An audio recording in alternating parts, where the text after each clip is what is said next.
Hello， 大家好，我是 Jane， 欢迎大家今天来到这个主题式的牌卡解读。那今天呢，我们的主题式牌卡解读要来跟大家分享的，也就是为什么这件事情会发生在你的身上。那经历这一切又是为了什么？好不好 ？OK 好。那我们在今天的牌卡解读的过程当中呢，会先来跟大家分析有关于你目前现在正在经历的这个状况，以及呢，透过这件事情，你需要就是学习哪一些人生的课题，以及接下来呢，有什么样的解决方法，或者是你可以怎么做，我们都会在今天的主题式牌卡解读来为大家揭露，好吗？那呢，如果你是第一次来到我频道的朋友们呢，我是 Jane， 我们在主题式牌卡解读里面不会有任何提醒小物，好吗？因为呢，我希望你来到我的频道可以训练运用你自己的直觉，跟宇宙的高频进行一个连结，或者是练习你自己的直觉感受 ，OK？ 所以呢，我们今天一样主题式的牌卡解读呢会有选项 ，OK？ 那选项是数字1、2、3，那你可以呢按照你自己的感受呢去选择适合你的这个数字。那当然呢，在今天的这个牌卡解读过程当中呢，你也可以把选项1比如说是用在工作上这件事，选项2可能是用在感情上，选项3可能是用在比如说你跟朋友的状况上，通通都可以 OK？ 那请截取适合你的这些内容就可以了，好吗？好，那我们今天呢一样呢，在开始之前我们会用这个颂钵来进行这个能量场上面的调频，然后接下来呢你可以跟着我的这个指令，然后来进行一个这个调频静心 OK 哈。那我们也会在今天的牌卡解读来听看看天使跟宇宙有什么样讯息，希望透过传讯者我来告诉你，好吧 OK 哈。好，那我们就准备开始 OK 哈，请各位朋友们哈，那我们就准备要来敲这个颂钵了哈。每次呢要进行这个动作的时候我都非常的开心 OK 哈。好来，现在我要邀请你闭上你的眼睛，开始缓缓的进行深呼吸，用你的心去感受今天的选项。数字1、2、3，哪一个数字跟你的连结特别有强烈的感受？接着你可以在心里感谢宇宙，也感谢天使让你听见这一则讯息。紧接着睁开你的眼睛，让我们一起来看看今天天使跟宇宙有什么样的讯息，希望透过我来告诉你。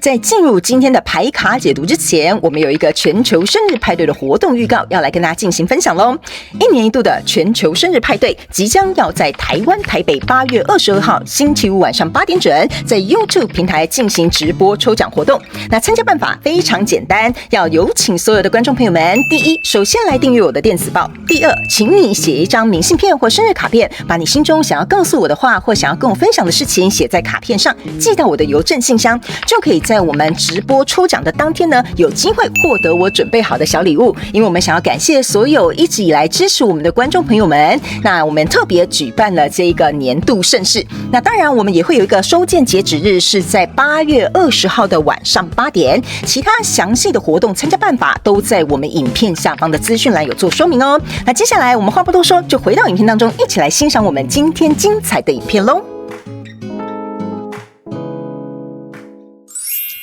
选项1的朋友们，大家好，我是 Jane。OK， 那今天呢，我们要来跟你分享的这个主题就是为什么这件事情会发生在你的身上？那经历这一切呢，又是为了什么？好吧 ，OK 哈。那我们在今天解牌的过程呢，一样会先做一个简单的说明，之后呢，也会让你来了解到有哪些是你需要从这件事情当中去学习到的课题，以及接下来呢，你可以怎么样做，或者是有什么样的解决方法，我们就一起来听看看天使跟宇宙给我们的参考讯息，然后也听看看天使跟宇宙有什么样的讯息，希望透过传讯者我来告诉你，好吗？好，那我们今天的这个选项呢，你可以针对不同的事件去对应不同的选项1、2、3，好，就像我刚刚开始开场的说明一样，你可以把选项1当作是你的工作，选项2可能当作是你的感情，那选项3你就可以去对应其他的事情，好吧 ？OK 哈，好，我也不知道你的牌阵为什么是这样哈。你如果是新来到我的频道的朋友们哈，我必须先跟你说明一下哈，我不是一个按照就是不会有固定牌阵的人哈，我就是按照天使跟宇宙告诉我怎么排怎么解，也有可能每个选项可能不一样，也有可能通通都一样，好吗 ？OK， 好，那我们就准备进入到你的能量场，让我去感受你让我去感受一下你能量场上面的细节，好吗？请给我一点时间去感受一下哈，稍等一下哦哈，好。OK， 行，好，来，我们一起来看看哈。我个人会感觉呢，在你的这个状况当中呢，首先我先带你看这个宝剑4跟权杖1的正位，以及这个权杖3的逆位，好不好？哈，这3张牌卡呢，在你这个最上面哈，对不起，最上面的这个牌阵的这个位置呢，就是有点像说这个事情刚开始的时候状态是如何 ？OK， 哈，我个人会感觉呢，这一件事情刚开始你在做的时候，其实你是蛮有热情的，也很有冲劲的，甚至是很有行动力的。OK。你对这件事情呢是有点像是很有期待的，很有把握的，想要去做这件事情。那这件事情呢，其实我会认为选项1的朋友们呢，你是经由深思熟虑过的，甚至我觉得某部分的选项1的朋友们，你是有从过去的经历当中去学习到一些经验，就比如说，假设你要创业哈，假设你现在看的这个是创业 ，OK 哈，你以前可能有创业失败的经验，或者是听到别人有哪些创业的一些经历哈，你呢会懂得趋吉避凶哈，然后呢，趋吉避凶是这样讲吗？对，趋吉避凶。然后呢，还有就是说，我个人会感觉哈，你是有心理准备的，就是说，即使你听到这些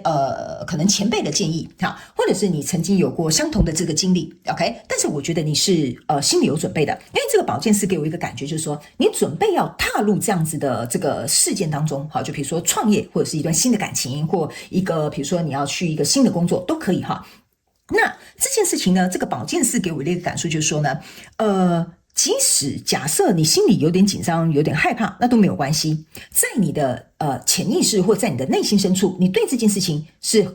怎么讲，是很正向的看法。OK 哈，那你当然也不是那种就是傻乎乎的就去做，或者是就去投入，或者是就去投资。OK， 你在这边躺着的同时呢，我个人会感觉你会觉得只要我做好了心理准备，然后呢，不管是什么样的状况，起码我觉得我应该可以应付得来。所以在这样子的状况当中，这个宝剑1跟权杖1会让我有一种感受，就是选项1的朋友们呢，你对于这件事情你是很清楚明了的，你是很想去行动的。那这边有一个权杖3。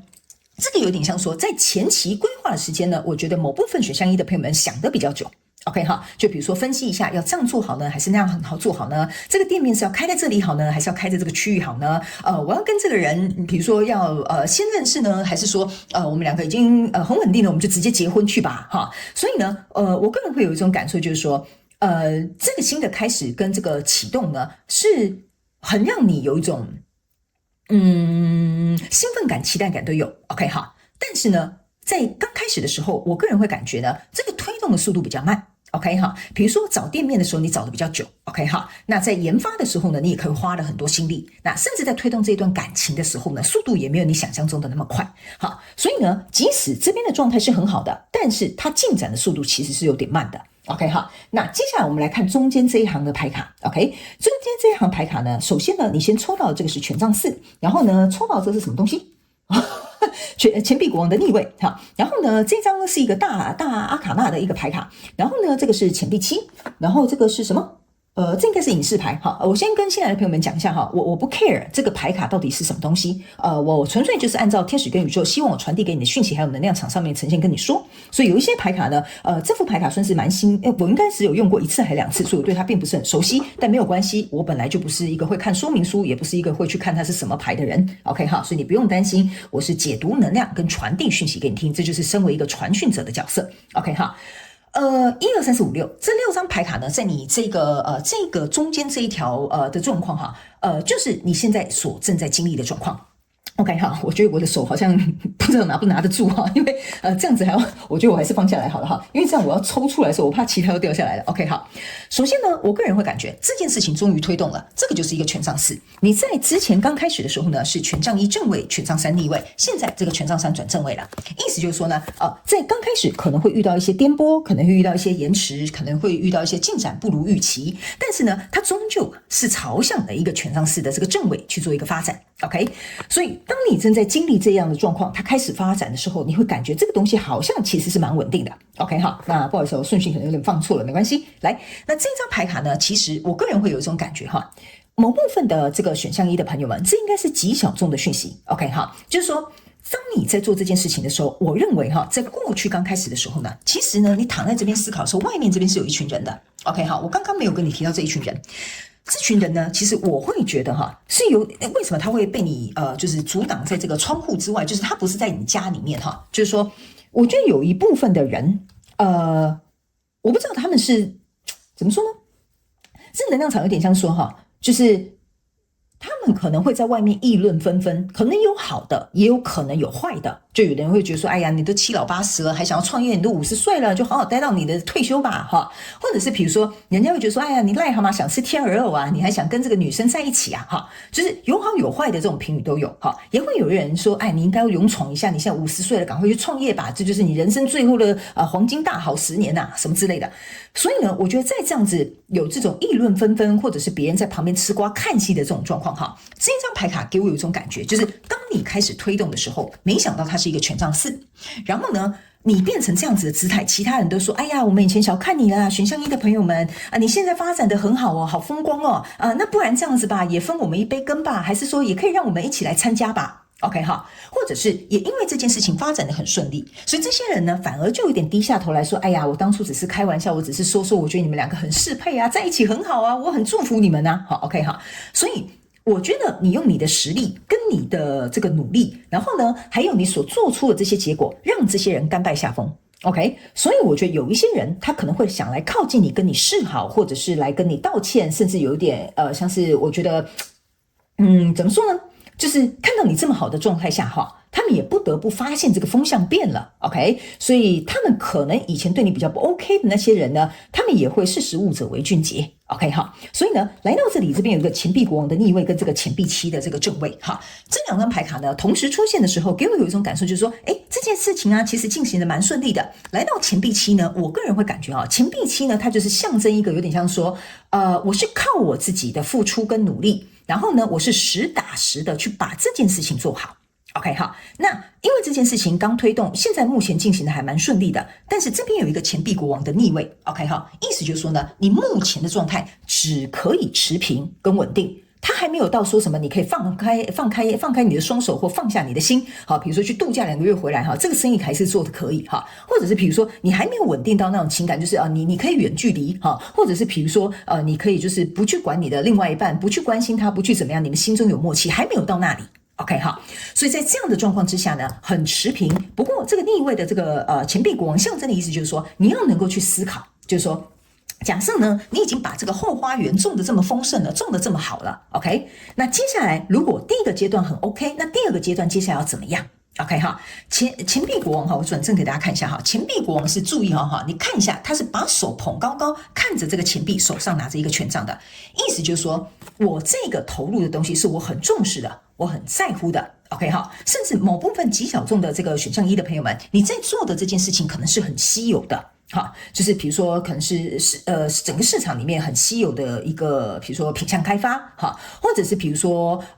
你在追求的可能是一个大家梦寐以求的女神或者是男神，哈，也都可以 OK 哈。所以呢，这件事情呢，我觉得你现在正在经历的这个过程当中哈，有一点像是让你的格局扩大，让你的这个版图也有一种扩大的一个感觉。我觉得这个事件让你去经历哈，有一种就是你要扩展。让你自己变得更强大，或者是让你自己变一个更有宽容，或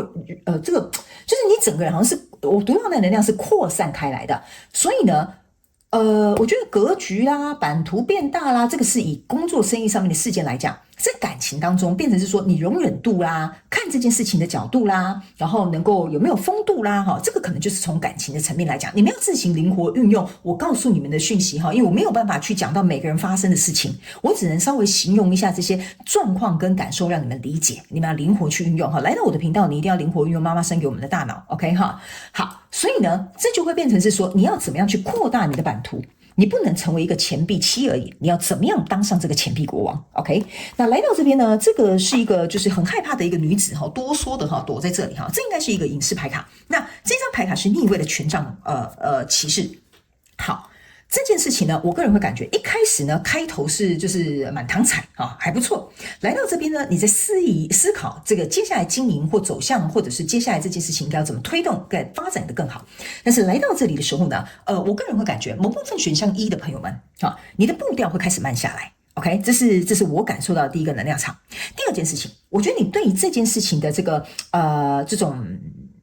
希望吗？或者是比如说对于这个肯定度啊，也会有点下降。好，这边我跟你解释清楚，你不要害怕哈。我不是说你行动变慢、肯定度下降、自信心下降之后这件事情就完了，不是这个意思，是指因为你现在已经做到一个程度了。你现在要变得更好了，那是另外一个层级，另外一个阶段，那个非常有可能是选项一的朋友们没有接触过的。比如说，就像我们这样讲哈，你原本以前都是交男女朋友，现在要结婚了，你可能第一次结婚嘛，是不是这样说？所以你不知道结婚之后的状况是什么，所以你的这个信心跟肯定度还有行动，这种状况就会慢下来了。OK 哈，所以这就是为什么我要稍微举例形容给你们听，你们就懂了。所以这样子的状态，并不代表说你想放弃这一件事情，或者是你不想做了，或者是你没有动力了，都不是，而是说这个必要的停滞，或者是缓下来，好好思考，从长计议，这个是在你经历这件事情状况当中呢，是必须要能够发生的。OK， 那这件事情为什么会发生在你身上？哈，我个人会有一种感觉哈，从你一开始到中间，现在正在经历的这个过程。我个人会认为，你在培养几个我觉得你自己要去补足的地方。第一，就是说，我们大家每个人都想要成为一个更好的人，但是你到底有没有能力成为一个更好的人？这个就是你现在在经历的这些事情，为什么？就是为什么这件事情要发在你身上？经历这一切是为了什么？就是这个原因。还有第二个，我会感觉到你的能量场给我有一种感受，就是说，你能不能够在排除众议的状况之下，别人不看好你的状况之下，或者是你自己也不是很确定，但是你没有一个保险哈，我不知道要怎么形容这个感觉哈，就有点像说你不知道未来会发生什么事情，但是你还是选择勇敢的去做，这个就是这件事情为什么要发生在你身上，你要去经历的这一切的第二个我觉得很重要的一个主因。 OK， 第三件事情就是我个人会感觉哈，你是有能力跟有实力的，但是你小看你自己。所以这件事情之所以为什么要发生在你身上，就是要让你去看见，你看这些人都必须要蹲下来跪舔你，发现你有一个很好的发展，发现你现在跟他们心里所想的不一样，你透过这件事情，你会找回你的自己的自信跟勇气还有肯定。 OK， 还有一件事情，你会经历你的格局跟这个心态的扩展，然后你能够去包容这些曾经过去不看好你的这些人，或者是在旁边吃瓜的这些观众。 OK， 你会开始理解到原来人生有很多不同的，怎么讲，人有分很不同的等级啊。我就这样讲，不是说我要把人分级，而是说人的心态啊跟他的思维啊会造就你们有不一样的高度，我要表达的意思是这样。所以你开始能够来到一个比较高的维度去看待这些人。OK， 好，这个也是为什么这件事情需要发生在你身上。然后接下来呢，你可以看一下这个最后这3张牌是钱币10、宝剑骑士，然后还有圣杯女王。OK， 好，我个人会感觉哈，其实选项一的朋友们，我在读你的综合能量下来，其实我觉得你的能量场是非常好的，我觉得我蛮喜欢的。为什么？因为呢，你这个不是开高走低哦，你这个是开高，然后来这边持平就是一个跌停板不是涨停板然后接下来继续往上走。OK， 好，所以你看哦。来到这里呢，你最后这几张牌卡是钱币10、宝剑骑士跟圣杯女王。这3张牌卡给我有一种感受就是你看这个是钱币7加上钱币国王，象征的是钱币8、钱币9、钱币10，就是走到这里。这个中间为什么少一张钱币9呢？意思就是说，你在这个中间的过程当中，你已经开始怎么讲？你已经不好意思这边这个能量场有一点我不知道怎么形容，有一点像是说。你已经跟这件事情融为一体了。我知道我这样讲你会觉得很奇怪，我解释给你听哈。钱币9象征的意思，就像你是一个旁观者，你是一个独立的人，你跟这件事情没有关联，这是钱币9的能量场。但是你从钱币7走到钱币国王，我们刚刚讲嘛，你要从长计议嘛，加起来是钱币8，你开始经营嘛，所以正常来讲应该要走到钱币9。但是你直接跳跃到这个钱币10的意思就是说，你已经把这件事情，你已经变成这件事情，这件事情已经变成你了，所以你跟这件事情不可分离。所以这件事情的成就跟改变，不仅你帮助了这件事情的发展，这件事情也成就了你。这就是为什么你在这边没有钱币9的原因。我现在全身起鸡皮疙瘩，那就代表我解释的这个能量场是正确的。所以我觉得这件事情不仅可以成为你的代表作，还有这件事情已经应该说透过这件事情，你已经向外人、旁边的人、在看戏的这些人展现出这个事情的结果就是你的价值，就是你的样子，就是你要给别人看见你的这个成绩。 OK 哈，所以我会认为来到未来之后，就是可能你这样在经历这3张牌是比较未来的能量场，所以别人会看到你做到的这个丰功伟业，或者是这件事情你经营得很好，或者是这个状况是可以持续长久走下去的，它是可以看到一个结果的。那来到这个宝剑骑士跟这个圣杯女王，给我有一种感受你看这个圣杯女王是坐在她的皇位上高高举着她这个圣杯的，所以这个有一种感觉，就是你现在成为这个宝剑骑士，要冲出去杀敌，坐在这里你又拥有满满的满足感。意思就是说，在经历这个事情之后，你不仅会来到一个很稳固的地基，你对这件事情是充满着信心，而且你是很满足的，不管是成就感、安全感或者是什么样的感，你自己去填空。 OK， 还有一件事情，这个宝剑骑士给我一种感觉，就是你不再害怕这件事情会对你带来什么样的冲击、考验、折磨或者是挑战，你都不害怕。你从这个过程当中去学习，让你自己变成一个更强大的人。 OK， 甚至我会认为某部分选项1的朋友们，如果这个选项1你所经历的这件事情中间这边一定会经历一点波折，因为你这个隐士牌卡给我一种感觉你偶尔会丧失你自己内在拥有的智慧跟力量，去面对中间可能会遇到的挑战。但是也正是因为这些挑战跟这些困难出现了，你呢才会开始勇敢的向前走。OK， 然后你去面对的时候，你去解决了之后，你解决之后，这件事情会就像我刚刚讲的那个钱币9的能量场，你已经让别人看见你再也不是过去的那样子的人了，你现在是怎么样一个人了，你的位阶现在来到什么样的位置了，你的成就是怎么样了。 OK 哈，所以我个人会感觉你的整体能量场对我来说，这件事情为什么会发生在你的身上，经历一切又是为了什么？我觉得这是有点像是鱼帮水，水帮鱼的一个状况。这件事情没有你不行，但是你没有这件事情也不行。好，所以我觉得你跟这件事情的渊源，我觉得蛮特别的，所以我花蛮多时间在跟你解释一些比较深层的一点含义。我觉得你去咀嚼一下，你去消化一下，你就会懂为什么我要传递这样的方式给你，好不好？选项1的朋友们 ，OK， 好，来，接下来呢，我们就来看一下，这件事情呢，有哪些地方还需要你特别能够去学习一些课题的，好不好 ？OK， 好，等我一下好，等一下呢，我们就会来看，接下来你还可以怎么做，好不好？让这件事情可能可以更加的顺利。OK， 好，来，你看吧，这个就是优雅了来 ，Here and Now。然后这张牌卡是 Why，OK 我先跟你解释这就是刚刚我读到的那个钱币9的状态。你呢这个 poised 就是有点像是我是很优雅的，我是很从容的 ，OK， 这些事情呢，你们这些一开始有些人不看好我很从容，我做我该做的事情，我不管你们这种奇怪的声音 ，OK 我也不在乎你们的眼光。来到新阶段的能量场，你们要来跪舔我，对不对？我也不在乎。因为我也不是需要你们我跪舔的人 ，OK 我现在只是想专注做好我自己这件事情，然后想要好好把这件事情去把它经营起来。即使中间我可能很害怕、很难过，或者是经历一些挑战，但是我还是会以一个很优雅的姿态，然后呢去经历这些东西。我不会彰显出我很慌乱的样子。来到未来，你就是这样子，很悠哉，情绪很稳定，对吧？行动力很强，对不对？地基又很强大，这个就是一个很从容的这个姿态。所以这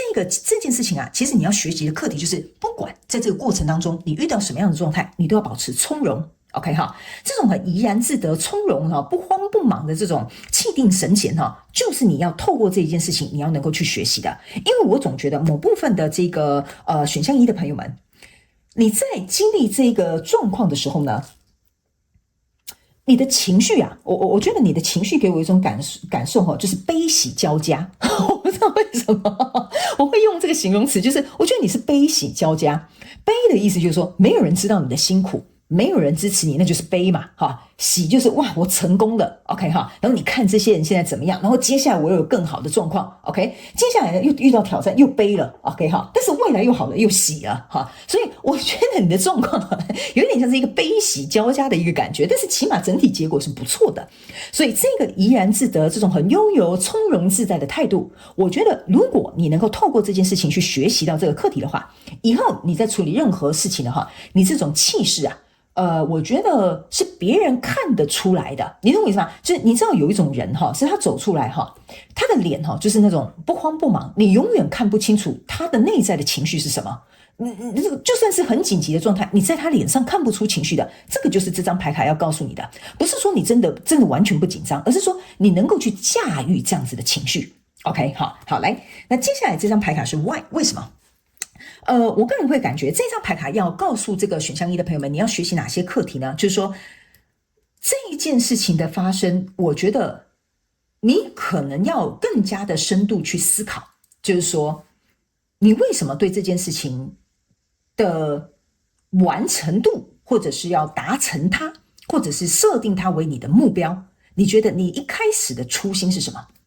比如说假设我就拿创业来说哈，你为什么要创业 ？OK， 因为呢你觉得我不想再当别人员工，我想要成为一个创业家，比如说我想要时间自由，我想要财富自由，这个可能是你一开始设定的目标，但其实不是。再往下走一点点，你可能不是需要财务自由，你可能不是需要别人羡慕你是一个创业家，你需要的是透过这件事情去肯定你。所以我刚刚才会说这件事情成就你，你也会成就这件事情，因为你开立了一个很成功的企业，去帮助了很多人，但是这个很成功的企业没有你，它也不会出现在这里。OK， 所以这张牌卡给我有一种感觉，就是说你要去思考一下，就是在这个学习成长过程当中，你在找的到底是什么样的价值？这个是这件事情你要能够去探索的。好，你在学习，你想要去得到什么样的感？成就感、安全感、自我满足感，还是自我价值感？哈，或者是比如说你要战胜你的自卑感，也都可以，好吧？这个就是你要去找到 why。你只要能够去找到做这件事情的初衷，你就可以去找到为什么你需要去学习这样的灵魂课题或内在课题。 OK， 好，那来到这边呢叫做 Here and Now。 OK， 这张牌卡呢其实要告诉这个选项一的朋友们，专注在当下。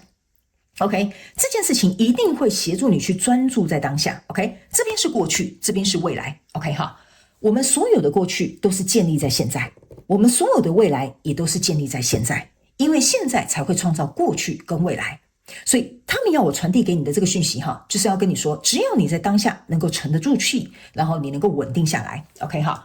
不管什么样的状态，你就可以来到这种很气定神闲的这种姿态。所以你如果在面临在经历这件事情的时候呢，你一定要去想一件事情，就是我该怎么做，现阶段该怎么做，什么事情是现阶段最重要的，我应该要在现阶段去达到什么样的这个状态，才能够去协助这件事情的发展变得更好。这个就是你在这一件事情当中去学习到的这个课题，好吗 ？OK， 好，那接下来最后我们来看一下，天使跟宇宙还有什么样的建议可以给我们这个选项一的朋友们，然后来看看接下来可以怎么做，好吧 ？OK， 好，我们来看这张牌卡是什么 ？OK， 好，来。这张牌卡你看吧，就是告诉你 take a leap of faith， 意思就是说呢，你要勇敢的去跳跃，就是有点我不知道该怎么想，就是勇敢信心的一跃哈。不好意思，我有时候翻译很烂哈。这张牌卡就是要告诉你一件事情，就是说，我刚刚有讲嘛哈，你在经历这件事情的时候，你即使心里这个保健室就是你会紧张，你会担忧，但是你不会停止你的行动，你还是会去追求，你还是会去做。OK， 所以这张牌卡是要告诉选项一的朋友们，你接下来可以怎么做？请你保持一开始的初心，这是第一点。第二点，你一开始都敢冒险了，在接下来的这件事情的一些进展或关卡，你也要勇于冒险，你要保持这样冒险跟好奇的心态。OK， 第三点，要给选项一的朋友们就是说，你去想一下哈，这个很像是一个蚱蜢，所以呢，这个蚱蜢有点像是说，你去想哈。它是可以跳很远的，就是你知道那种蚱蜢就是一跳就是跳很远的哈。那他们要我跟你讲，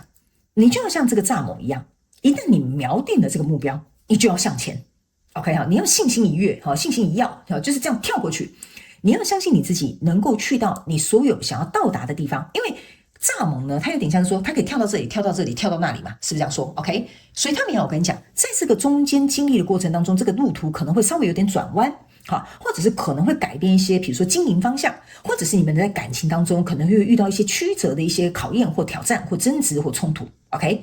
在这个过程当中，你只要记得一件事情，你的目标是什么，你的初心是什么。即使你这样跳来跳去，跳来跳来跳去，你都会带着你的初心朝向你的目标。所以这件事情它自然而然就会顺利，而且会进行得更好，好吧 ？OK 哈。所以以上呢，这个大概就是要给这个选项一的朋友们，让你能够去了解一下为什么这件事情会发生在你的身上，那经历这一切又是为了什么 ？OK， 那要学习哪些课题，还有接下来你可以怎么做，好吧？哈，我希望呢这些讯息可以帮助到选项一的朋友，也能够让你自己在这个过程当中看清楚你自己所在的位置。然后我也祝福你，也希望你接下来事情能够很顺利，因为在这里我必须要告诉你哈。钱币十跟宝剑骑士跟这个圣杯这个女王同时坐镇在这里哈，我可以跟你讲，你圣杯也有了，宝剑也有了，这个钱币也有了哈，但是你的权杖在一开始就有了，所以啊，你不是什么万事俱备只欠东风哦，你什么东西都有了，唯一欠缺的就是请你在这边再补一个权杖，就是勇敢的持续向前，像这个蚱蜢一样。好吧 ，OK 哈，好，那以上呢这些资讯就提给我们选项一的朋友们作为一个参考，非常感谢选项一的朋友们来收看我的影片，也希望你会喜欢。那我们就下一次的主题式牌卡解读见咯，拜拜。Hello， 选项二的朋友们，今天呢，我们要来共同解牌的，也就是了解为什么这件事情会发生在你的身上，经历这一切又是为了什么，好吧 ？OK 哈。然后呢，我们首先呢会先来跟大家分享有关于你现在正在经历的这些状况 ，OK？ 然后呢，以及这件事情呢，你有哪些需要学习的课题，还有接下来你应该要怎么做 ，OK 哈？我们都会在今天的解牌过程当中跟大家说明。那我一开场的时候也有说，你可以把选项1、2、3分别去对应不同的事情。比如说选项1是工作的事，选项2是感情的事，或者是选项3可能是比如说跟亲朋好友之间的事情也都可以，好吧 ？OK 好，那接下来呢，就请选项2的朋友们给我一点时间，让我去感受你能量场上面的呈现跟细节，好吗 ？OK 哈，请稍后哦哈。OK 行。我觉得选项2的朋友们哈，你正在经历的这件事情哈，我个人会感觉哈，就是在突破你的恐惧，我觉得蛮明显的，就是说除了是突破你自己内心的恐惧之外，还有过去曾经一件事情可能对你有影响，那件事情对你造成的恐惧，你也会成功的跨越哈。所以这一件事情的出现，有一点像是让你重新去经历，重新去感受那样子的情绪，但是你能不能跨过这个关卡？我觉得这是为什么这件事情主要会发在你身上的原因，还有经历这一切，就是为了再次去感受这些情绪，你能不能够跨越得了？好吧，我们一起来看一些细节。首先呢，你在一开始这边呢是抽到权杖3的逆位，跟世界牌卡的逆位，以及宝剑8的逆位。这3张牌卡放在一起，很明显就是给我一种感受，就是你是感觉自己受困在一个可能已经结束的事情当中，或者是没有办法再推进的一个状况里面。好，比如说我就简单举例，那请你们按照你们自己的状况，然后去做一个对应，然后呢角色可以互换，好吗？比如说假设我就这样举例好了，你可能曾经从一段刚结束的一个感情走出来。或者是呢，从一个失败的生意的这个状况当中呢，离开。那这个世界呢，这个世界牌卡没有错，这个可能跟你预设结果不一样的这个结束的这个旧有的世界哈，其实会让你有一种受困在其中的一个感受，甚至你会有一种就是我不知道我的未来在哪里，我不知道接下来我该怎么做，或者是比如说我还要继续创业吗？我还要相信有人会爱我吗？这是这3张牌卡给我一个很明确的这个能量场。OK， 那这个权杖3当它逆位的时候呢，我觉得它不是找不到一个方向，而是说这个权杖3逆位是因为受到这个宝剑8的正位，就是说我不知道出口是什么你眼睛蒙着，你怎么会知道出口在哪里这是不是搞笑所以呢，我才会说这个为什么你经历这件事情是需要去跨越你自己情绪上面这种很难以去调试的这种经历，这个是这件事情我觉得对你来讲是一个很重要的学习跟人生课题。那当世界牌卡它逆位的时候呢，象征的意思就是说我的世界好像整个被颠倒过来了，等于是说过去我原本以为会成功的合作它失败了，原本以为会长久的感情它没了， OK，所以我觉得你就受困在过去的这个经历当中，然后你还在消化，跟还在就是余韵犹存的，在这样的状态里面，这是一开始你要准备经历这个现在这件事情之前应该有的一个我觉得前提扼要。OK 哈，好，那接下来你正在经历的这件事情是一个圣杯一的出现，然后加上一个战车牌卡的逆位 ，OK 哈，还有这边是一个女王牌卡的逆位。我个人会感觉呢，其实呢，这些事情正在经历的过程当中呢，我觉得老天爷或宇宙好了，他有听到你的期许，就是说我还会有人爱我吗？还会有人跟我合作吗？我还能够有更好的工作机会吗 ？OK， 这个时候我跟你讲哈，你不要说叫天天不灵，叫地地不应哈，老天爷马上帮你送来一个机会了，而且还是圣杯一。OK， 所以呢，当这个圣杯一送进来的时候，这就是为什么我会说你在经历这件事情跟很多跨越情绪的门槛是有关系的。OK。这个圣杯一，你可以把它想成是一个新的人，可能要追求你新的工作机会来了，或者是你要创业的这个可能契机可能也出现了，有人又来找你合伙了，或者找你一起就是来做一件什么样的事情了。OK， 但是当这个圣杯一出现的时候，你后面连接两张牌卡是战车牌卡逆位跟女王牌卡的逆位，象征的意思就是说，即使这个机会摆在你的眼前哦，你都不敢往前行动，你都不敢去幻想还会有一个什么重获新生的开始，这个就是你内在心理的一个状态，这不是别人影响你的，这个是即使好的东西摆在你眼前你看不见的，因为如果你这个情绪跟这个状态还有心理的这些阴影或者是比如说你应该要去克服的这个课题你没有去处理好，我跟你讲好东西好人选好机会放在你眼前你就算是有4个眼睛戴着一副眼镜你都看不见的，所以我经常跟大家讲机会不是留给准备好的人，机会是留给看得见的人。OK 哈，所以我觉得你目前的状态就是在过去你是一种心灰意冷，我可以完全理解，我可以理解你的心理状态，但是来到这里的时候，你就像是这个眼睛依然是蒙住的，所以这个东西出来的你当然看不见，就算你看见了，你不敢往前。好，你不敢奢望有一个新生，你不敢相信这件事情可能会进行得很顺利，这就是这2张战车牌卡跟女王牌卡逆位给我的一个感受。那来到这边呢，有一个宝剑4跟一个圣杯国王的正位，还有力量牌卡的正位。我个人会感觉呢，其实选项2的朋友们，你在这一次事件过程当中，你是可以跨越这个门槛的。为什么呢？因为你后面的牌卡全部都是很好的能量，但是前面这件事情刚开始在经历的时候你会有点紧紧张张或畏畏缩缩的，或者是我们这样讲嘛，一朝被蛇咬嘛，10年总是会怕一下草绳嘛，所以你这3张牌卡给我的感觉就是说你还在怕草绳的阶段，但是呢后面这3张牌卡给我有一种感觉，就是说我被咬的是蛇啊，我又不是被绳子咬，对吧？是这样说，对吧 ？OK， 所以我觉得你渐渐的自己有在厘清一些状态，就是说过去这些伤害我的人，并不代表这个新来追求我的人就会伤害我。过去我失败的经验，并不代表我未来的创业也会失败。我的人生没那么衰吧？不会连续就是掉进去2次坑嘛 ？OK 哈，所以我觉得这2张牌卡也给我有一种感受，就是说你在想办法把这个眼罩拆开，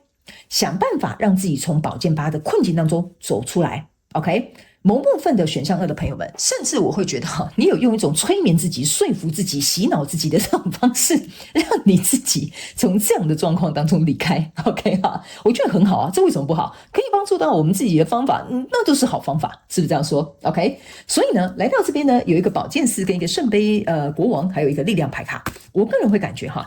某部分的选项2的朋友们，你可能会有一段时间，即使这有好的机会、好的工作、好的人选，你可能暂时还是会独善其身，因为你还是在消化这段宝剑3 OK， 但是你床底下是有一个宝剑1，意思是说你也很渴望能够跟过去做一个切割，做一个斩断，甚至有一个崭新的一个未来。那宝剑4加上宝剑8象征的是宝剑2，意思就是说你还是在这个交叉路口，这正在进行一个选择，所以我觉得这急不得，好不好？选项2的朋友们，我觉得急不得，但是你做得很好的就是你给你自己一点时间空间跟去想象，然后呢在这个窗外呢其实有很多东西正在进展着，你也不会你会把专注力放在你自己的身上去想，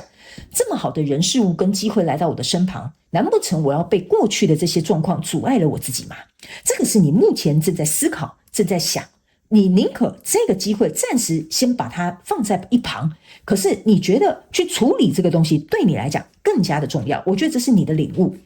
OK， 然后呢来到这边呢有一个圣杯国王加上这个力量牌卡，意思就是说呢，你告诉你自己你应该要重新拿回你自己的力量，勇敢的举起你的圣杯，去跟这个圣杯进行一个敲敲杯，也就是达到圣杯2的状态。那圣杯2的状态呢，就是代表说这件事情可能是你们两个情投意合，或者是这个合作开始要准备进行，或者是比如说这个工作机会这个雇主很欣赏你，你也很欣赏这一家公司 OK 哈。所以你觉得如果你没有办法找回你自己的力量，把你的圣杯也拿出来的话，那你永远没有办法进行这个圣杯2的这个合作。所以我觉得你躺在这边之所以为什么会在这边思考的原因，就是你在说服你自己，我要拿出我自己的力量去克服过去这些障碍，我要重新勇敢拿出我心目当中的这些这个想法去做一个厘清。还有一件事情我刚刚有讲，你在跨越情绪的这道坎，圣杯国王是所有里面情绪最大最深层最难以跨越的一个坎，所以我才会跟你说你这个事件会经历很多情绪上面的洗礼 OK， 但是你会变得情绪非常的强大非常的稳定 OK， 因为这就有点像是说我们通常会很害怕跟恐惧一件事情，那是因为我们不知道怎么去解决，其实就是这样子而已，很简单 OK， 我不知道怎么解决，我当然会害怕是不是这样说？你说你在路边遇到一只熊，你不怕吗？我也会怕，我可能还怕到就是闪尿，是不是这样说？对吧？可是我们为什么会害怕？那是因为我们不知道怎么解决，我们没有一个解决方法，或者是暂时不知道该怎么做。所以我觉得你这个宝剑四给我有一个很重要的一个讯息，就是说我在过去我不知道怎么做，但是现在的我可以选择怎么做 OK， 这是这个宝剑四我觉得它有一种很深层的这种螺旋的能量出来，就是说好啊，我过去的我可能还不会，我可能还很笨，我可能就是恋爱脑，我可能就跌一跤 OK， 那是因为以前我没有跌过跤嘛，或以前我没有经历过嘛，但我现在经历过了，但这个人选出来了，这个机会出来了，对吧？我总不会再踩同一个坑吧，是不是这样说？那我既然知道我自己不会踩一个坑踩同一个坑，那这次来我该怎么做才能第一避免这个坑，第二我们可以来做一个结合，这个就是这个宝剑四给我的一个感觉。所以我觉得你正在抽丝剥茧这就是为什么前面我会讲某部分的人你可能会用一种就是怎么讲，说服你自己啦，编一个故事也好啦，无所谓啦反正可以帮你找回力量的都好 OK。 所以我觉得你现在就是正在经历这样子的一个状态，所以来到这里呢是一个愚人牌卡，可是跟一个这个是 Temperance， 然后还有这个是这是什么东西？这是圣杯5的逆位 OK， 好来这边呢我必须要告诉选项2的朋友们，你真的做得很好。为什么？因为这个愚人牌卡象征的就是你跨越了这些障碍，迎来了一个全新的新生，你决定你要冒险，你要勇敢去闯，想要把这个机会拿下。然后呢这个 Temperance 呢通常呢你注意看这个是一个小的杯子，这是一个大的水瓮，这个象征的就是圣杯2。你有勇气开始觉得说好，那我要举起我的圣杯去灌溉这个就是去装满这个水瓮，这个水瓮其实就是你们这两个圣杯2的一个结合。你开始知道说如果你自己不去装水，你不去灌溉的话，你不可能去把这个水缸去把它装满的。好，意思就是说如果你不愿意动，这个机会它当然就会溜走。如果你愿意举起你的圣杯，你愿意去跨越你情绪的坎，你愿意勇敢再去爱，你愿意勇敢再去尝试的话，那你自然有一天可以填满这个水瓮，这两个圣杯自然就会结合 OK。 所以呢我个人会感觉你成功的跨越这个情绪的障碍之外，这边有一个圣杯5，圣杯5象征的意思就是说过去打不死我的会成就我OK， 然后还有一件事情就是说这个圣杯5逆位，意思就是说你不再用一个很可怜的这种心态去看待你的过去，你不再去用一种期待说圣杯2会不会出现的这个状态去处理你这件事情，因为你已经理解到了你本身就是圣杯2的一环，圣杯2就是你就是圣杯2，你不想成为圣杯2，这个圣杯2是不存在的，你懂我意思啊？圣杯2不存在，这边就是圣杯1怎么会有圣杯2的存在？所以你理解到了，如果假设我呢要能够去找到这个圣杯2，我自己得先成为这个圣杯。意思就是说这个圣杯请你们自己去填空你们自己的定义意思就是说我应该要成为一个什么样的人 OK， 我应该要准备好什么样的心态，我的想法应该是要怎么样，这个就是你要成为圣杯2，你要两个人能够契合，你自己本身要做到这些条件，做到这些状态才行。所以逆位的意思就是说你再也不会去一直看着这个失败的过去，你会开始能够理解，原来我能够创造我的未来，我也能够跨越我的过去。所以这个圣杯五的逆位就是告诉你说，你决定你要勇敢的去接受这个圣杯来临，然后并且让自己成为这个灌溉圣杯的这个人。所以我才会跟这个选项2的朋友们讲哈，这件事情为什么要发生在你的身上，经历这一切又是为了什么？就是你本身要成为这样子的人，你自然会吸引这样的状况跟人事物来到你的身旁。你之所以为什么在这么衰、这么糟糕、这么不好的状态之下，还会有圣杯一来找你，那是因为你本身就是这个圣杯一。所以过去的这些事情并不代表未来的你，过去的这些状态也不代表现在的你，但是现在的你可以决定你的未来，也可以穿越你的过去。这就是我经常在学堂里面上课的时候，我跟同学讲，你当下的状态会让你穿越时空，改写过去，创造未来。所以你现在已经能够理解了，原来我就是圣杯二，圣杯二就是我。如果我自己不去体现，我自己不去展现，我自己不去成为的话，那我就算渴望很多东西，它是不会来的。OK， 所以为什么人家会讲吸引力法则？你只会吸引如你所示。OK， 你一直都是这样子很美好的一个人，所以这些美好的事物自然而然，不管你经历什么，它还是会再一次回到你的身旁。但是它回到你的身旁，出现在你的生活状态当中呢，你能不能够重新把自己整理好，去接下这个圣杯，这才是你最重要。你要去想一下这件事情为什么要经历在你身上，发生的一切又是为了什么？就是为了去接下这个属于你的美好，好吧 ？OK 哈，好，那接下来我们就来看这件事情呢，你有哪些需要学习的课题，以及接下来你要怎么做，我们等一下呢都会一一来告诉选项2的朋友，好吧 ？OK 哈，好嘞，我们一起来看看哦。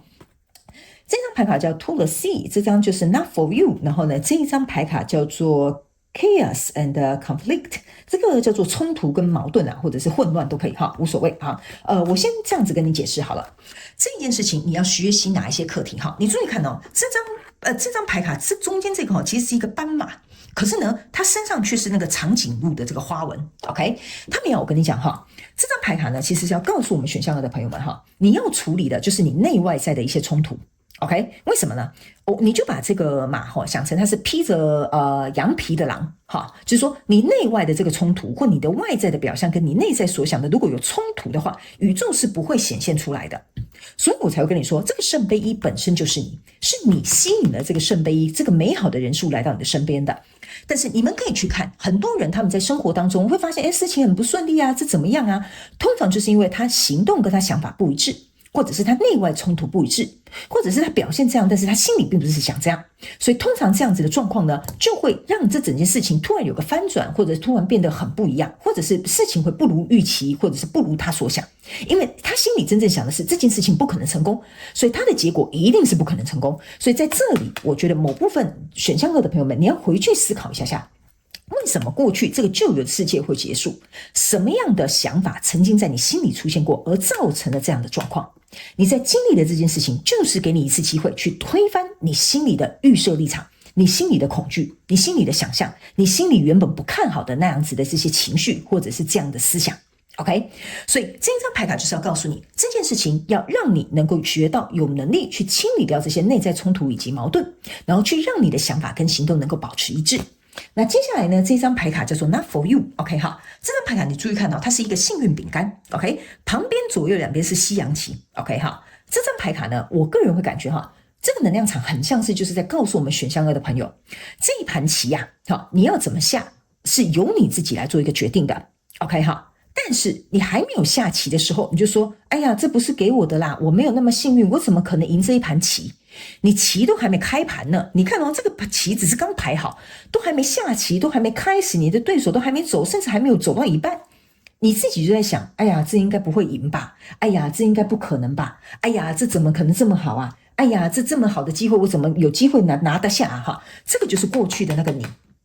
OK， 所以你要去想一件事情，如果老天爷要给你一次幸运的机会，可是你却说这不是给我的，那老天爷要给你再多的机会，我刚刚有讲的机会是给看得到的人。你如果要一直蒙住这个眼睛说，不是给我的，这个人这么好，怎么可能喜欢我？这个机会这么棒，他们怎么会想要录用我？ OK 哈，这个他没有跟你讲你要特别注意这件事情。人生所有的命运跟所有的轨迹，我们都是可以操纵在我们自己的手里，这是这张牌要告诉你的。OK， 唯有当你跟老天爷宣告说 Not for you， OK， fine，那我可以告诉你，宇宙就会显化并且实现你的愿望，他会把这个机会拿走，他会把这个东西拿离开，直到你内心很肯定能够相信你自己，我值得，就是这张牌卡要告诉你的讯息，我值得。你在这件事情当中，你要学习我值得，我能够拥有，这本来就是适配我，这个本来就是属于我的机会。你要改变跟翻转这样的想法，而不是一直在想 not for you， 不是给我的。OK， 那这样子的话呢，你的这件事情它对你怎么讲？这件事情的发生对你来讲才会有意义。你要有一个配得感，你要觉得你自己值得，你要知道说这些美好的事物是要来到你的身旁的。OK， 好。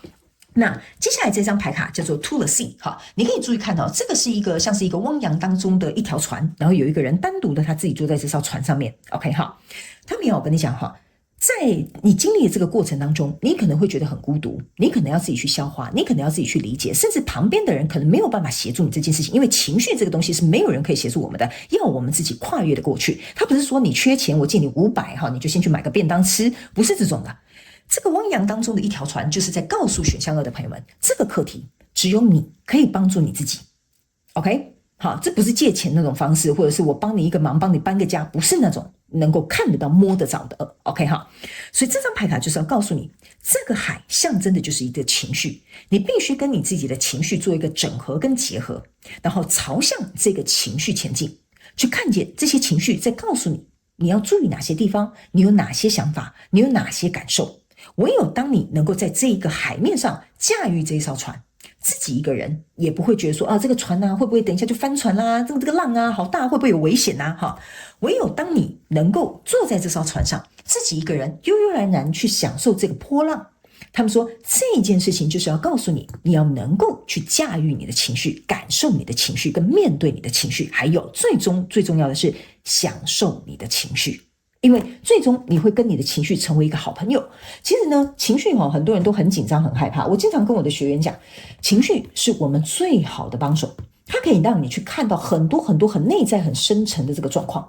OK， 那我们在追求身心灵，我们在学习很多东西，我们在运动，我们在追求什么人生的成功，其实我们追求的都不是那些外在的事情，我们在追求的都是平静。为什么？有钱我就平静嘛，我不用担心我的生活，是不是？对不对？那如果说我学习身心灵，我是为了要平静，因为我不想要被外在事件所影响，所以你们在追求的都是平静。你要如何在这艘海面上，依然即使有波涛汹涌的时候，你依然可以保持这样子稳定的状态前进。这就是为什么一开场的时候我会告诉你，你的情绪会变得很强大，你能够去驾驭它。这个就是你在经历这件事情最重要的原因在这里哈。来，接下来我们来看。你可以怎么做？好吧，我们来抽一张牌卡看看哈。哦呦，你抽到2张哈，我们来看一下。好，来，这个是什么？蜜蜂。好，来，他们说呢，这个会有一个甜蜜的结果，好不好 ？OK 哈，所以他们说你要有一个健康的这个界限。OK， 这2张牌卡呢，其实是要告诉选项2的朋友们哈，要告诉你一件事情，就是说你去看这个小蜜蜂它是很勤奋的，它每天都在采花蜜的，是不是这样说？它没有一刻是停歇的。OK， 那它为什么要这么努力去采花蜜，没有一刻去停歇呢？因为它很 enjoy 啊。你去想，一个蜜蜂一天到晚在采花蜜那边然后一直飞来飞去，你觉得它不累吗？没有，它在享受这个中间的过程。享受什么？我去采花蜜，我当然很辛苦，但是采到花蜜的时候，这是很开心快乐的一个果实，是不是这样说？就是我这么努力，就是为了尝到这些甜甜的花蜜嘛。所以这张牌卡就是要告诉我们选项2的朋友们，在经历这些东西的时候，你的确会经历一些痛苦，会经历一些挑战，会经历一些坎。OK， 但是终究你会发现一件事情，你得到的是甜蜜的果实。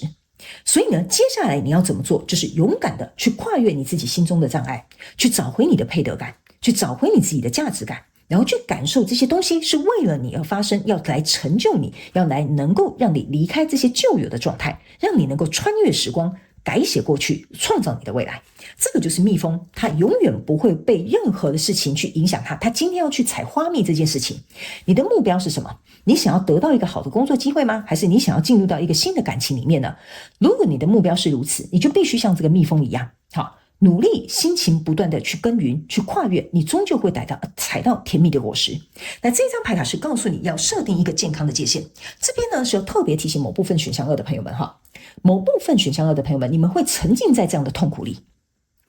这个是很特别的一个讯息哦。有些人是对痛苦上瘾的 ，OK 哈，他如果没有感受到痛苦，他不会觉得我有活生生的活着，这是某部分极小众的这个选项2的朋友们，你要特别注意，你要去设定一个健康的界限，你不可以一直沉溺在这样痛苦、不舒服，然后觉得自己不幸运，觉得自己不够好，或者是觉得自己不配得的这种感觉。OK， 好，因为这样子不仅你是在吸引这样的事情来到你生命当中发生，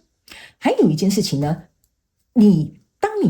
注意听哦，当你开始有开心这个圣杯1开心快乐的事件来的时候，你是无感的。你知道为什么吗？因为你对好的东西是没有感受的，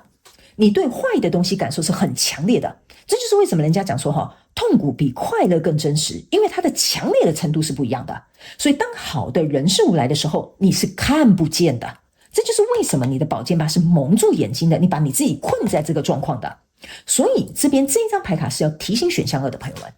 你可能要尝试这个宝剑八我拿给你看，你可能要尝试跨越出这个宝剑的范围。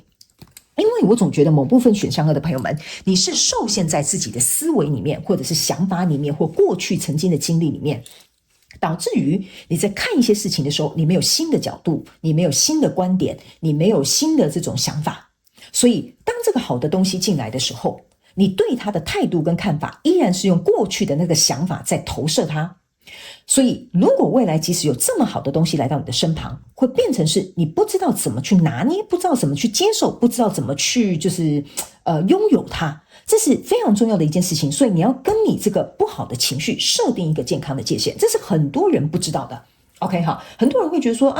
对，像我刚刚讲的情绪对我们来讲是好的，但有的人会沉溺在其中的，这个就是不好的了。OK 好，这个就有点像说你要以痛苦才觉得哇，我的人生真的好丰富好精彩，明明可以很开心快乐，你为什么一定要选择痛苦？这个我就是很不解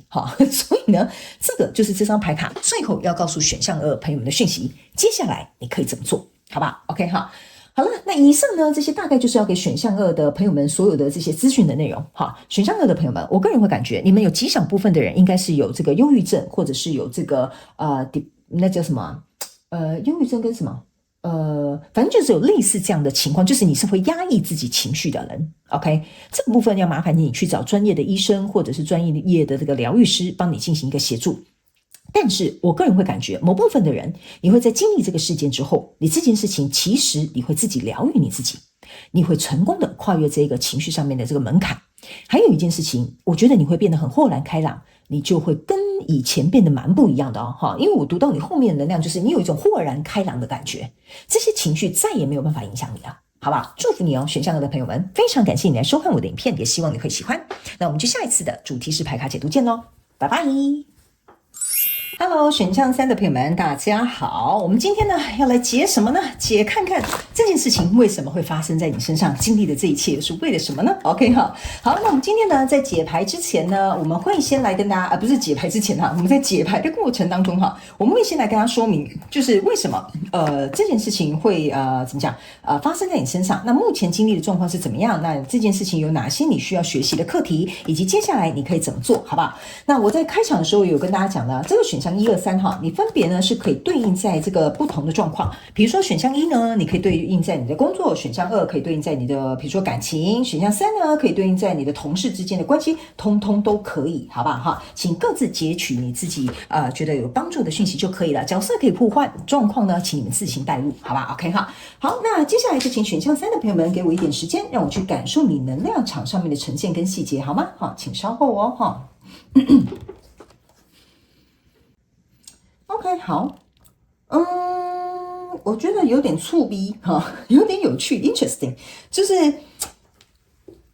这个选项3的朋友你在经历的事情呢不是一件简单的事情就有点像说，我要怎么去形容我刚刚停留很久的原因是因为呢，我觉得你很像是一个怎么说呢，为战而战的战士嘛，我不知道怎么讲，就是说你之所以经历这件事情你打不倒你应该说你不被打倒，应该是这样讲，你不被打倒，你很坚持，然后你很捍卫，你很为了这件事情去站稳住你自己的双脚这个是我很钦佩的地方 OK， 因为我总觉得你在经历的这件事情不管是实质的事件的发生，或者在情绪上面的动荡，这个是要有超乎常人的这个意志力哈，或者是这种执着啦哈，如果用不好就变执着啦哈，才能够在这个状况当中呢，我们这样讲哈，九死一生的从这个状况当中活下来哈。我这虽然九死一生有点夸张，但是我接下来跟你做一个解释，你大概就可以明白为什么我会这么说，好吧哈？好，来，首先呢，在一开始这里呢，你抽到的是世界牌卡逆位、权杖9的正位，以及这个是什么？恋人牌卡的逆位。我个人会感觉你在经历这个事件的过程当中呢，你是很坚持这件事情，不愿意退让的。例如说，假设好了，我就这样讲，我不知道为什么哈，我这边有一个故事，就是很明显的，在我要读这个能量场的时候出现。我以这个为举例，但是请你，如果你的故事不是这样，请你不要对号入座 ，OK？ 因为我用举例，你们比较能够了解能量场，因为有时候能量场只能意会不能言传 ，OK 哈？那你可以自行套用在你的工作或其他的状况下，就像我讲的一样 ，OK 哈？角色可以互换。我总觉得这边呢有一个状况是，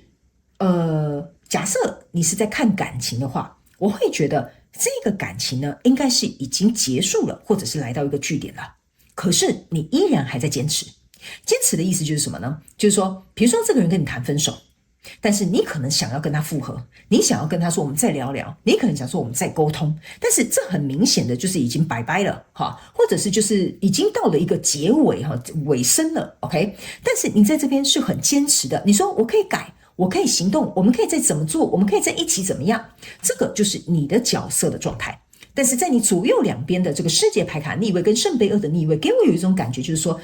这两个东西都是很明显的，它已经没有在一个正位的状态的时候，可是你就是拿着这一根权杖支撑着你自己，后面有8根权杖哈，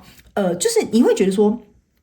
我们可以再去磨，我解释给你听啊，这边是5根权杖，这边是3根权杖，手上拿一根刚好是9根，意思就是说，你会觉得我们可以再磨合啊，我可以再退让啊，我们的冲突可以再讲啊，我们可以改变方向啊，我们可以用不同的做法啊。我有一个权杖1啊，我这个权杖1啊，就是我对于这段关系的坚持，跟我对这一段关系的热情。OK， 所以中间有什么样的挑战，中间有什么样的状况，没关系，我们可以改，我们可以尝试，我们可以再想方法。这个就是这个能量场给我的一个感受。好，那我先跟大家讲，我不是在做感情解读，可是我这边有一个很特别的一个故事，我觉得我用这个故事，有可能你们就是这个故事的主角。那但是，请你们如果是在看工作，请你们自行灵活运用一下，好吗？那也是因为这样子的前提摘要之后呢，来到现在你正在经历的这件事情了。你注意看，这边是一个宝剑石，这边是一个圣杯石，这边是一个这个应该是教皇的逆位哈，没关系，反正我不是按照牌意做解释的。我先跟你解释这2张牌卡哈，这个宝剑石跟圣杯石都是正位，你要去想哈，这个人家是负得正，是不是这样说？你是正负，然后就消弭了，你懂我意思吗？宝剑石你看到它在杀敌，圣杯石是很开心快乐的状态。那你去想哈，一个宝剑配一个圣杯，意思就是说他们根本就是互相抵消了。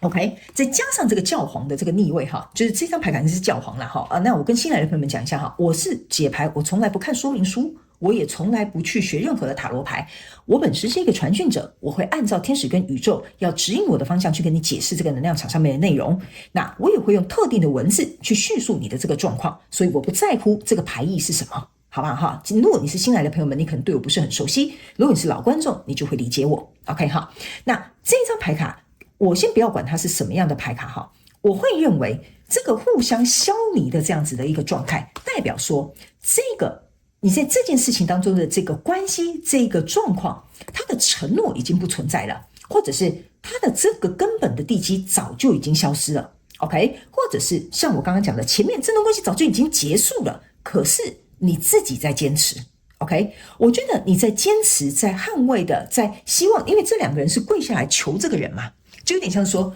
再一次机会吧，再努力一下吧，不要轻易放弃啊！这些都是承诺所显现出来的。就像我们在宣誓我们的这个结婚的誓言，就是说，不管生老病死，我都会在你的身旁。你的坚持哦，就有点类似像这样，你懂我的意思吗？OK 哈，所以我才会说哈，你的这个能力要很强，精神力要很足够，才可以站在这边九死一生，从这个状况当中离开哦。所以这样子已经消弭，也承诺不在，状况也不佳的之下哈，你在这边呢抽到的是权杖5的这个圣杯5的逆位，跟这个吊人牌卡的这个是什么逆位。以及塔牌的逆位。 OK 哈，我觉得你整个人哈就是很想要去翻转这个情势。 OK， 那我会觉得呢，这个圣杯五的逆位象征的意思就是说，我觉得某部分的人哈，如果你是在这个感情状况当中哈，你会为了我这样转正解释给你听，你可能比较容易懂。你会为了没关系，不开心的过去那就过去吧，最重要的是我们两个要相爱。 OK 哈，你只要爱我，你只要跟我在一起，你只要跟我合作，没关系，你怎么说我怎么做。 OK， 所以这个圣杯五当它是逆位的时候哈，给我就是有这样的感觉。所以你可能会去忽略掉一些你其实应该要去正视的问题，就是这个东西已经结束了。 OK， 这个东西已经翻篇了，这个东西已经不如你想象的那样的状况了。所以某部分的选项3的朋友们，你是不可以自欺欺人的哦。 OK， 好，我觉得你可能还沉浸在过去的回忆、过去的经历，或者是对方还有回你讯息，或对方还有偶尔跟你碰碰面、跟你聊聊天，你可能就觉得还有机会。这个就是也是圣杯五给我的一个感觉，就是说我觉得我们应该有死而复生的机会吧。这个圣杯3倒下，然后这个圣杯2是站立的，所以你就会逆位的意思就是说啊，我们应该有死而复生的机会吧，我们的感情应该没有这样决裂吧。所以呢，我刚刚为什么要用感情举例，我觉得比较明显，你可以理解。这个吊人牌就是你会抓着一丝丝的希望，觉得说哇，你看他今天回我讯息了，他今天有关心我了，他今天有看我一眼了。好，那或者是比如说你看到他的限动里面讲了什么了。好，我觉得这边有个很特殊的讯息哦，就你可能还在观察这个人的社交媒体，你看到他讲什么，你就自己对号入座带进去那个情节了，你就会觉得说哇，事情应该还有希望，还有翻转。可是我会觉得这个希望跟翻转呢，是你自己心目当中的渴望，并不代表它一定是这个现实的状况。那这边有一个塔牌是逆位，就是说你在 hold 住这个塔，你不希望这个塔牌崩塌。 OK， 所以我才会跟你说，你有没有发现一件事情，你几乎所有的牌卡都是逆位。 OK， 这2张正位，虽然这2张是宝剑十正位跟圣杯十正位，但互相消弭之后，这2张牌卡等于是没有，你只有这张牌卡是正位。所以你可能要去思考一件事情哦，你在这里到底是所谓的坚持，还是执着，或者是甚至是执念哦。 OK， 所以我才会说你这个要九死一生或费九牛二虎之力的状况之下你才有可能在这个状态里面坚持这么久。 OK， 那在这里最后这几张牌卡也全部都是逆位，只有月亮牌卡是正位。这个我必须要告诉你你注意看你这2张都是逆位，这边都是逆位，这2张你就当作它不存在。但是权杖9跟月亮牌卡却偏偏都是正位，意思就是说你在这里捍卫的这个行动我可以理解，这是权杖嘛，就是行动，我要捍卫，我要改变，我要怎么样，我要逆翻，我要什么什么逆翻转局势。 OK， 但是你心里在这里你看你站在河边，你是看得到自己的倒影呢，你还咬着手手呢，就是说你自己心中的情绪你很清楚的。这个是你觉得你看这个画面还是属于比较光亮的，这个画面是属于很阴暗的。你的表面觉得可以的可以的怎么样，但是午夜梦回夜深人静的时候，你的情绪是这样子的，你会伤心的，你会难过的，你会觉得今天怎么又没有进步，今天怎么没有改变，他今天怎么又没有回我讯息，他今天限动怎么没有我。 OK 所以这样子的状况我觉得其实是有一点点我不能说不健康，但是我会劝选项3的朋友们，因为我觉得你们选项3的人应该是非常小众的人，你的状况如果是这样的话，我觉得你可能要请求身边的朋友给你一起协助或帮助，好不好？拉你一把。那这边这一张牌卡是一个权杖的骑士还是侍者的逆位，还有圣杯3的逆位，这个就是我刚刚跟你讲的。这个圣杯5在哪儿？好，来，这个圣杯3早就是逆位了。你们2个在一起不会快乐，你们2个在一起可能只有你想象中的未来的那个美好跟幻想是快乐的，但是你的2个圣杯3都是逆位的，圣杯3加圣杯3是圣杯6，圣杯6逆位就代表说过去的回忆已经不再存在了，就是不可能回到过去了。那来到这里有一个圣杯2在这里站着，你去想圣杯5加圣杯3象征的是圣杯8，圣杯8意思就是说你所有付出的一切都倒过来了，而且重点是圣杯8在传统的一张牌卡里面是指我所付出的一切可能或许不会有回报，那我可能是不是要去找更适合我的圣杯2，你的这个圣杯2就是在这里。OK，所以或许我必须要跟这个选项3的朋友们，或许是时候该放手了，该离开你沉浸在这些紧紧抓住的一丝丝的希望，希望这件事情能够逆风翻转。我觉得目前起码以现阶段能量场机会是不太大的。OK， 那这张权杖侍者跟权杖骑士的逆位这张牌卡是要告诉你一件事情，你不管是侍者或者是骑士，或你是权杖国王都无所谓。OK， 你要去想一件事情这个权杖侍者加上你这个权杖9，象征的就是权杖10了。OK， 所以呢，我觉得你在等那是什么？压死骆驼的最后一根稻草，是这样吗？我有没有记错？就是最后那一根稻草，我觉得你就是抓着那根稻草，所以这个就是这一支权杖。但是我觉得你的故事让我有一种对不起，你的故事让我有一种很感慨的一个感觉。为什么呢？你手上抓的就是这支权杖，这支权杖就是最后一根稻草。我觉得你没有一个清清楚楚、明明白白的那根摧毁你的最后当头棒喝我觉得你可能就会一直卡在这里，所以我才会跟你说，你可能要去找你身边的朋友来协助你，或许他们会帮你把这根权杖拿开。你可能不需要去接受，怎么讲？你可能不需要去接受这么残忍的事实，但是以一个比较缓和的方法离开，让身边的朋友来协助你。不然我觉得你如果在这边等待压死骆驼的那一根稻草，你非常有可能会爬不起来，因为你这个权杖9加权杖侍者是权杖10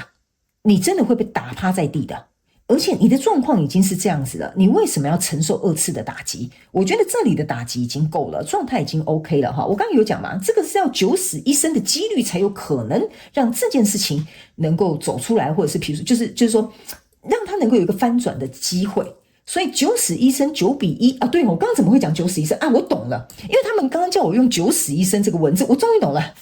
，9死1生在这里。你懂我意思吗？非常感谢宇宙来提醒我。我刚刚想要请问，为什么我一直要用讲9死1生？就是说，你用这个状况已经是不 OK 了，你唯一的生存的几率在这里，但是这个东西会来不会来，你不知道。OK， 所以这个比例的悬殊有点太大了，所以我才会说，你要拼这个9死1生翻转的这个几率真的是很小的，好吧？那这里我要告诉这个选项3的朋友们你之所以为什么这件事情要发生在你的身上，经历这一切又是为了什么？我觉得有几个重点，我从你的能量场上面的一个感受就是说你现在正在经历的这件事情。第一 ，OK， 有些事情不该坚持的，你在学习一个课题叫放手。OK， 坚持要用在对的地方，而不是用在一些就是你已经知道这个就是不可能了。OK， 不可能起死回生的状况，这不叫坚持，这叫做执着跟执念。还有就是这个就是有点像是说，你在用，对不起我在形容这个能量场有些时候会停下来，原因是因为我在找一个很适切的文字，他们希望我用这样形容给你听。我觉得你现在是在怎么讲，这有点像是医生宣告这个人病人已经无救了然后你在那边祈求那个医生说你再救救他，你再救救他的那个感觉。OK， 所以我才会说你给我的这个感觉我觉得很感慨，就是说你已经看到这个事实已经是这样的，这个人走了是不能复生的，那你却还在这边我不是说你不可以这样我也没有觉得你这样是错的，我的意思是说你还在这边哀求医生说你救救他吧，他真的对我来讲很重要。我们当然知道这个对你来讲很重要，我们没有说你这件事情对你来讲不重要，你不要理他，这件事情怎么样，不是的，我们就是知道你这件事情对你很重要，你才会在这里坚持的，你才会搞成这样子的，是不是这样说，对吧？但是如果医生都已经宣判死亡了，他也急救过了，他真的就是没有办法，我的无力回天了，就是这样，那你必须要接受，你不能说就抱着那个就是那个可能你很在乎的那个亲人，或者是看到这样子的现状，然后你不愿意接受。所以你这件事情为什么要发生在你身上？第一就是你要能够放下，然后接着把坚持放在对的地方。第三，你要能够去接受事实。第四，你不可以用希望去过着你的生活。 OK 为什么会说不能用希望去过着你的生活的意思就是说，我们人生当然要有希望，但是那个希望是要有可能性的希望。OK，我刚刚为什么会举这个人死不能复生？这个就是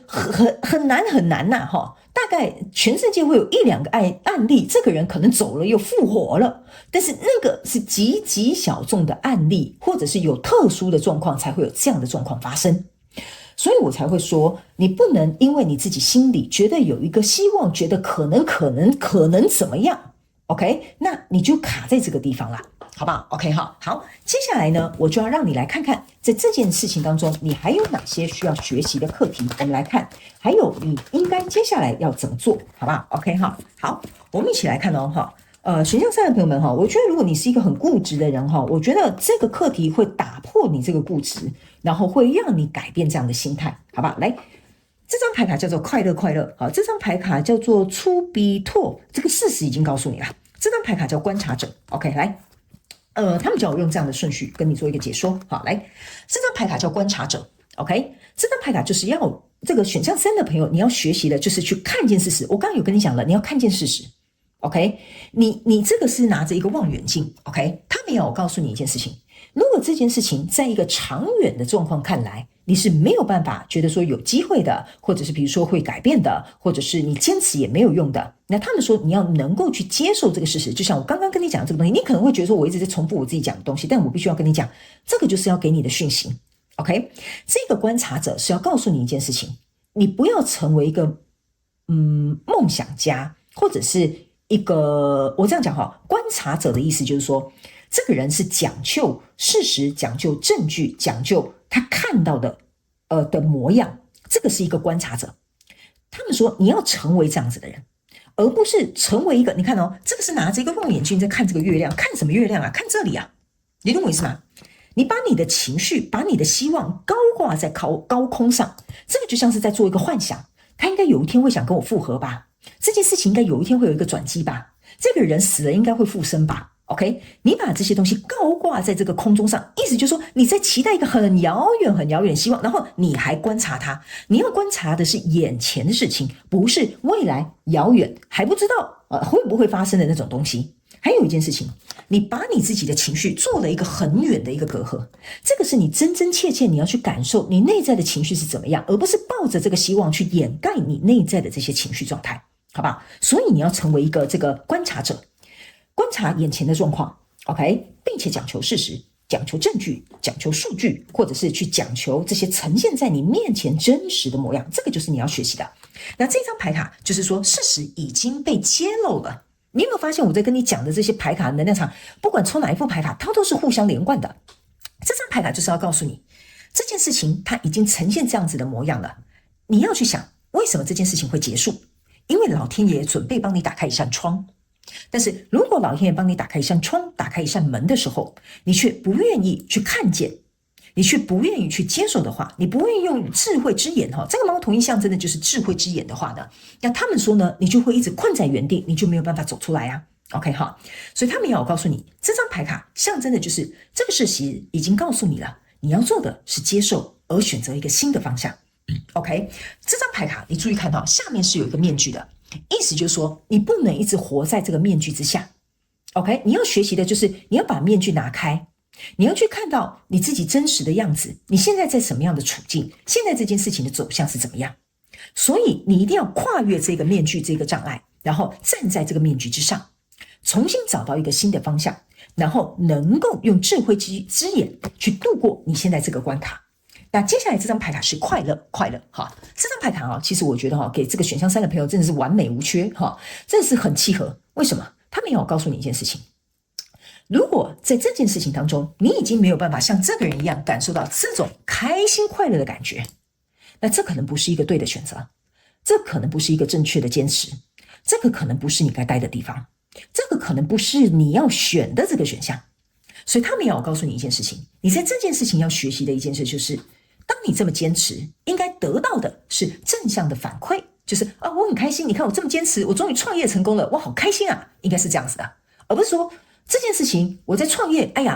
事情很不好，我在投入更大量的时间，投入更大量的体力，投入更大量的这个精力跟金钱，但是我都没有得到快乐，我得到的都是不断的在这边停滞、卡顿、结束，但是我还在坚持。但是我内在的情绪，这个就是情绪哦。我内在的情绪根本一点都不快乐，黑压压的一片，我还在这边吃手松呢。你懂我意思吗？这边有一个道理，就是请你去看见你自己的情绪，利用你的情绪去做一个判别。现在这个状况到底还服不服务于你？你到底还要不要待在这里？因为如果适合你的人事物，它绝对会让你感受到开心。OK， 好，接下来最后我们来看一下，你还可以怎么做呢 ？OK， 好，我们再来抽一张牌卡，好 ，OK， 好，行，我们来看 ，OK， 哦，你抽到2张，好，来，我们来看一下哈，来，他们说呢，请你要去培养这个叫什么？稳固的地基 ，OK 哈，他们说任何事情都不会被浪费。这2张牌卡其实要告诉选项3的朋友们，他们要我跟你讲一件事情。这张牌卡叫做没有任何事情会被浪费哈，是要提醒你一件事情，你在这里哈，就是很害怕浪费。你懂我意思吗？我投入的一切，我投入这么多年，我跟这人在一起这么多年，我投资了这么多钱，我现在放弃了，那我未来要怎么样？你搞清楚一下哈，你都在这个人身上10年了，这个状况这么糟糕了，你还要在下一个10年是这样吗？你自己想一下，这个投资啊，你就已经赔了2000万了，你还要再赔2000万下去吗？你思考一下，好不好？好。OK， 所以这张牌卡是要告诉你，不要害怕，为了怕浪费，所以你在这边踩着这个坑，死皮赖脸的不走。OK 哈，然后反而搞得你自己灰头土脸的，这个反而对你来讲不是一个帮助，对你来讲不是一个好处。OK， 选项3的朋友们，我必须要跟你讲哈，你应该是选项很少人会选到选项3，但我必须要告诉你一件事情，你会觉得我在解你的牌卡的时候非常直白，我先告诉你，我讲话很直接，但我没有伤人。OK， 我不是要伤害你，我必须要让你真真切切去看到这个讯息的确是要传递给你的，那不是给你的，请你不要对号入座，好吧？因为这个人我感觉他需要有一个人，有点像是敲醒他、点醒他，然后拉他出来这个状况。OK， 没有任何事情是会被浪费的。OK， 所以你要去想一件事情，如果这件事情就已经不如你预期了。OK， 你要学到你的课题，这就不是一种浪费，你就可以转身离开，你可以不要再投入这些状况当中，或者是你也不需要再持续待在这样的关系里面。OK， 你最重要的，我们人生经历很多事情，不是为了一定要干嘛，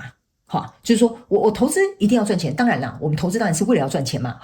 但是有些时候投资当中的一些挫败，有一些失败，这是为了让我们去学习到一个更重要的课题。而这个课题是什么？是要由你自己去想，由你自己去看见，这个就是你得到的东西，就是你投入这些钱学到的课题，这是一个交换，或者是你投入你的情感，然后经历了这段关系，你得到了什么样的学习，这是一个交换。OK 哈，所以他们要告诉你，不管你怎么做，这些东西都不会被浪费，所以你要做的不是持续不断的投入，而是你要怎么样去做一个停损。OK 哈，那来到这张牌卡是要告诉你，你要有一个强而有力的一个地基。这张牌卡呢，其实我个人会有一种感觉哈，这是一个水獭，所以呢，你去想哈，水獭它是可以在水里，但是它也可以爬到陆地上，象征的意思就是说，它可以算是一个我们这样讲双栖动物吧，这样讲 OK 哈。所以呢，他们要我告诉你哈，这件事情接下来要怎么做，就是说，你必须要能够保有一个弹性 ，OK。双栖动物的意思就是说，我在水里也可以活，我在陆地上也可以活 ，OK 如果陆地上有这个掠食者，我就躲到水里，如果水下面遇到这个威胁，我就跑到陆地上 ，OK。所以他们要告诉你一件事情，你要学习能够更加具有弹性，你要能够有弹性，你才能够去适应每一个状况来到你的生命里 ，OK。那这个强壮的这个强而有力的 foundation 的意思就是说你不能只用怎么说？你不能只用你认为这样子对的方式去做事，因为这样子的状况我要怎么讲啊？我举个例给你听就是说，假设你说我是这个公司的这个位置最重要的一个专业人才，因为这个技能只有我有，所以整个公司都依靠我你们听我这样解释你就懂了，听起来你好像很有价值，你在这个公司贡献很大。或者是比如说这个东西只有你会 OK， 但是相对来说你就会发现你缺乏弹性，你永远只能定死在这里，你其他的事情你都不能做，因为公司就是要你做这个只有你能做的事情，所以相对的你的弹性会变少，你的拓展性也会变弱，然后呢你的这个职场发展性也会变得很局限。所以看似这看似你用这样子认为自己对的方法做事，其实不见得是对的 OK， 所以这就是为什么这个两栖动物要来告诉你的这个原因，就是说你要保持一个弹性，你才能够在事情有变化的时候，你能够去做一个因应。OK， 这个就是你接下来可以去做的事情。好吧 ，OK 哈，好，那以上呢，这个大概就是要给这个选项3的朋友们的所有的资讯参考。我希望呢，可以帮选项3的朋友们带来一点点帮助。然后我也希望你能够去好好思考我们今天要传递给你的讯息的内容。你不一定要觉得我讲的是对的，你可以跟你身边的朋友们去讨论讨论 ，OK？ 因为我觉得你身边如果有信任过的朋友，或者是你去找一些专业的协助，我觉得或许这对你来讲会是另外一种更深层次的帮助。好吧 ，OK 哈，祝福你哦，选项3的朋友们，非常感谢你来收看我的影片，也希望你会喜欢。我们就下一次的主题式牌卡解读见喽，拜拜。